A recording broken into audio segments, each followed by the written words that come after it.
सुप्रभात बच्चों, कैसे हैं आप सभी। आशा करती हूँ कि आप सभी बहुत अच्छे होंगे और आप सभी ने जो पिछला अध्याय है वो अच्छे से कंप्लीट कर लिया होगा। तो चलिए अब हम चलते हैं हमारे दूसरे अध्याय में, जिसका नाम है पादप जगत। तो चलिए जानते हैं। पृथ्वी पर विभिन्न प्रकार के पेड़ पौधे पाए जाते हैं, मतलब कि हमारे प्लैनेट अर्थ में बहुत सारे वेरियस टाइप ऑफ ट्रीज पाए जाते हैं, प्लांट्स पाए जाते हैं। ये सभी पादप जगत के अंतर्गत आते हैं।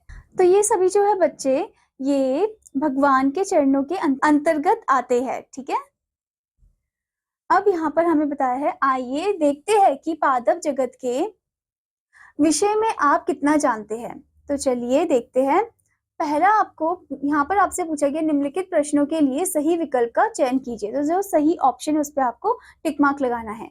फर्स्ट आपसे पूछा है पादप जगत कितने वर्गों में विभाजित किया गया है। जो पादप जगत है वो कितने वर्गों में विभाजित है। आपको ऑप्शन दिया है 3, 5 या 4। तो वो है 4 वर्गों में विभाजित। ठीक है, तो आप ऑप्शन सी पे टिक करोगे। ठीक है बच्चों, अब उसके बाद आपको क्वेश्चन पूछा गया है वर्गीकरण की मूलभूत मौलिक इकाई क्या है। तो मूलभूत मौलिक इकाई क्या है वर्गीकरण की, वो है जाति। ठीक है, तो आप ऑप्शन ए पर टिक करोगे। ठीक है बच्चों, उसके बाद आपसे पूछा है सबसे लंबा आवर्ती बीजी पौधा, सबसे लंबा आवर्ती बीजी पौधा कौन सा है। आपको ऑप्शन दिया है यूकेलिप्टस, बरगद, नीम। तो आपका आंसर है यूकेलिप्टस। ठीक है, उसके बाद आपसे पूछा गया है विश्व का सबसे छोटा पुष्पीय पौधा कौन सा है। सबसे छोटा कौन सा पौधा है। आपको ऑप्शन दिया गया है ऑर्किड, ऑर्किड, मदार। तो आपका आंसर है। फिर उसके बाद आपसे पूछा गया है सबसे बड़ा फल होता है। तो आपको यहाँ पर ऑप्शन दिए गए हैं लोडोरीसिया, रेफ्लेसिया, बॉल्फी। का आंसर है लोडोरीसिया, ऑप्शन ए। ठीक है, फिर आपसे पूछा गया है सबसे बड़ी पत्ती किसकी होती है। आपको ऑप्शन दिया है कमल, केला, विक्टोरिया, रेजिया। तो आपका आंसर है ऑप्शन सी, विक्टोरिया रेजिया। ठीक है, उसके बाद आपसे पूछा है मटर का वनस्पतिक नाम क्या है। तो यहाँ पर आपसे पूछा है कि मटर का साइंटिफिक जो नाम है वो क्या है। तो आपसे यहाँ पर आपको यहाँ पर ऑप्शन दिए गए हैं Pisum sativum, Mangifera indica, Brassica campestris. तो आपका आंसर है ऑप्शन है, that is Pisum sativum. Okay, now उसके बाद आपसे एक क्वेश्चन में पूछा गया है पौधों की कौशिक भित्ति किस पदार्थ की बनी होती है। तो आपको ऑप्शन दिया गया है प्रोटीन, लिपिड, सेल्यूलोज। तो आपका आंसर है ऑप्शन सी, सेल्यूलोज। ठीक है बच्चों, अब आपसे पूछा गया है नारियल का खाने योग्य भाग कौन सा है।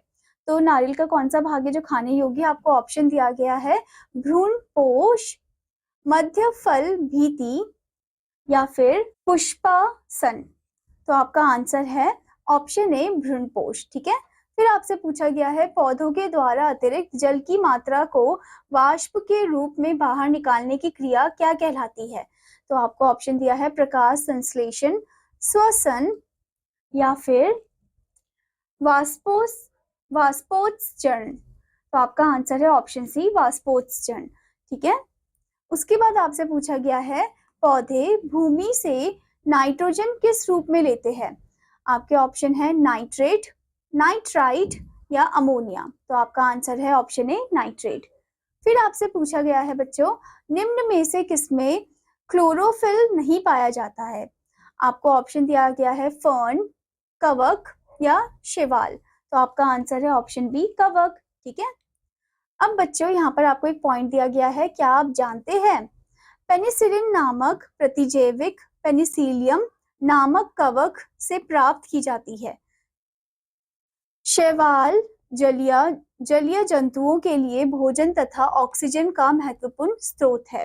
ओके, तो यहाँ पर हमें बताया गया कि जो पेनिसिलिन नामक प्रतिजैविक है वो पेनिसिलियम नामक कवक से प्राप्त की गई है। ठीक है, और जो शैवाल जलीय जंतुओं के लिए क्या है, भोजन तथा ऑक्सीजन का महत्वपूर्ण स्रोत है। ठीक है बच्चों, आशा करती हूँ बच्चों कि आपको यह अध्याय अच्छे समझ में आया होगा। तो आपका होमवर्क है कि आपको यहाँ पर जो आंसर्स क्वेश्चंस दिए गए उनके आंसर लिखने हैं। ठीक है, आप ऑप्शन फॉर्म में भी आप लिख सकते हो या फिर आप क्वेश्चन लिख के सिर्फ उसका आंसर लिख सकते हो। अब मैं आपको मिलूंगी अगले अध्याय में, तब तक के लिए धन्यवाद बच्चों।